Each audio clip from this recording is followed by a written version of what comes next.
செவந்தி serial fame Divya Sridhar அவர்கள் ரீசெண்டாக அவங்களோட சோசியல் மீடியா பேஜில் அவங்களோட பெண் குழந்தையோட ஃபோட்டோவை ரிவீல் பண்ணியிருந்தாங்க. அதுக்கு கீழே ரொம்ப எமோஷனலாக ஒரு சில விஷயங்களையும் ஷேர் பண்ணியிருந்தாங்க. அது என்ன அப்படிங்கிறது தான் இந்த வீடியோவில் நம்ம பார்க்க போகிறோம். சன் டிவியில் கேளடி கண்மணி நாடகத்தின் மூலியமாக அறிமுகமானவங்க தான் திவ்யா ஸ்ரீதர். அதை தொடர்ந்து ஏராளமான சீரியல் சன் டிவியில் பண்ணியிருந்தாங்க.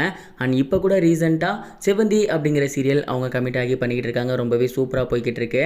கேளடி கண்மணியில் நடிக்கும் போதே அதில் நடித்த அர்ணவ் அவர்களை லவ் பண்ணி இவங்க மேரேஜ் பண்ணியிருந்தாங்க. அர்ணவ் அவர்களை லவ் பண்ணி மேரேஜ் பண்ணும்போது இவங்க ஃபேமிலி கூட ப்ராப்ளம் ஆகி அவங்க அப்பா அம்மாவை பிரிஞ்சு அர்ணவ் கூட தான் இருந்தாங்க. ரீசெண்டாக அர்ணவ் கூடவுமே ஏற்பட்ட சண்டையில் திவ்யா ஸ்ரீதர் அர்ணவ் அவர்களை பிரிஞ்சு தான் இருக்காங்க. இந்த ஒரு நிலையில தான் அவங்க ப்ரெக்னெண்ட்டாக இருந்து அவங்களுக்கு பெண் குழந்தை பிறந்திருக்கு. அதை அவங்க ஏற்கனவே சோசியல் மீடியாவில் ரிவீல் பண்ணியிருந்தாங்க. அண்ட் இப்போ குழந்தையோட ஃபேஸை ரிவீல் பண்ணியிருந்தாங்க. அதுக்கு கீழே எமோஷனலாக என்ன ஷேர் பண்ணியிருந்தாங்க, நான் நிற்பேன் அப்படின்னு ரொம்பவே எமோஷனலாக ஷேர் பண்ணியிருந்தாங்க. இந்த ஒரு போஸ்ட்டை பார்த்ததுக்கப்புறம் செவந்தி சீரியல் ஃபேன்ஸ் எல்லாருமே திவ்யா ஸ்ரீதர் அவர்களுக்கு தங்களோட வாழ்த்துக்களை ஷேர் பண்ணிக்கிட்டு இருக்காங்க. அண்ட் அதே நேரம் அவங்களுக்கு ஒரு சில அட்வைஸும் கொடுத்துக்கிட்டு இருக்காங்க. என்ன அப்படின்னா, நீங்கள் ரொம்ப ஈகோவில் இருக்காதீங்க, குழந்தையை கூட்டிகிட்டு அர்ணவ் அவர்களை பாருங்கள். குழந்தைய பார்த்தாரு அப்படின்னா கண்டிப்பாக அவர் மனசு மாறுவார். நீங்கள் பேசுனீங்க அப்படின்னா கண்டிப்பாக சண்டை சால்வ் ஆகிரும். இது உங்கள் 2 பேர்த்து பிரச்சனை மட்டும் கிடையாது. இப்போ உங்கள் லைஃப்பில் 3ஆவது ஒரு பர்சன் இருக்காங்க. அவங்களுக்காகவாது நீங்கள் 2 பேரும் ஒன்று சேரணும் அப்படின்னு சொல்லிக்கிட்டு இருக்காங்க. ஆனால் இப்போ வரைக்கும் திவ்யா ஸ்ரீதர் அவர்கள் அர்ணவ் அவர்களை நேரடியாகவும் மீட் பண்ணல, ஃபோன்லேயும் பேசிக்கல அப்படிங்கிற மாதிரி தான் தகவல் வந்திருக்கு. ஆனால் அர்ணவ் அவர்களோட ஃப்ரெண்ட்ஸும் சரி, ஃபேமிலி செட் ஆஃப் சர்க்கிளும் சரி அவங்கள்ட்ட பேசியிருக்காங்க அப்படின்னும் கூடிய சீக்கிரத்திலே அர்ணவ் அவர்கள் போய் பார்க்க போகிறாரு அப்படிங்கிற மாதிரியான தகவல் தான் கிடச்சிருக்கு. ஏன் அப்படின்னா, திவ்யா ஸ்ரீதர் அவர்களுக்கு குழந்தை பிறந்ததுக்கப்புறம் ஏராளமான நபர்கள் அர்ணவ் அவர்களை டேக் பண்ணி பேச ஆரம்பிச்சிட்டாங்க.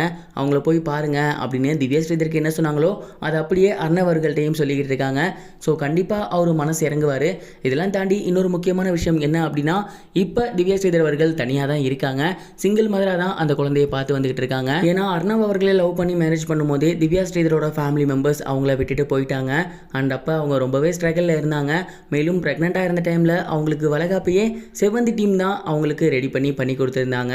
இந்த ஒரு நிலையில் அவங்க தனியாக இருக்கிறத பார்த்துட்டு, ஸோ இந்த மாதிரியான பிரச்சனைகள் அவங்க இருக்கும் போது அர்ணவ் அவர்கள் அவங்க கூட இருக்கிறது தான் முக்கியமான விஷயம் அண்ட் கரெக்டாகவும் இருக்கும் அப்படிங்கிறத அவர் யோசிச்சிருப்பாரு. அண்ட் கூடிய சீக்கிரத்திலே அவர் போய் பார்த்தாருன்னா ரொம்பவே நல்லா இருக்கும். அண்ட் இப்போ கூடுதலாக கிடைச்சிருக்க ஒரு தகவல் என்ன அப்படின்னா, திவ்யா ஸ்ரீதர் அவர்களுக்கு குழந்தை பிறந்ததுக்கு அப்புறம் அவங்க சிங்கிளாக இருக்காங்க, தனியாக குழந்தையை பார்த்துக்கிட்டு கஷ்டப்பட்டு இருக்காங்க அப்படின்னு தெரிஞ்சது போக அவங்களோட ஃபேமிலி மெம்பர்ஸ் வந்து அவங்க கூட ஜாயின் பண்ணி இப்போ அவங்க தான் குழந்தையை பார்த்துக்கிட்டு இருக்காங்க அப்படிங்கிற நியூஸ் கிடைச்சிருக்கு. திவ்யா ஸ்ரீதர் அவர்களுக்கு எப்படி அவங்களோட ஃபேமிலி மெம்பர்ஸான ஒரு சைடு அப்பா அம்மா கிடைச்சாங்களோ அதே மாதிரி இன்னொரு வாழ்க்கை துணையான அர்ணவ் அவர்களும் கிடைச்சா ரொம்பவே சூப்பராக இருக்கும். இது வரைக்கும் கனெக்டிங் டிவிக்கு சப்ஸ்கிரைப் பண்ணனா மறக்காமல் சப்ஸ்கிரைப் பண்ணிக்கங்க. உடனடி அப்டேட்ஸ் பெறுவதற்கு நோட்டிஃபிகேஷன் பெல்லையும் கிளிக் பண்ணிக்கங்க.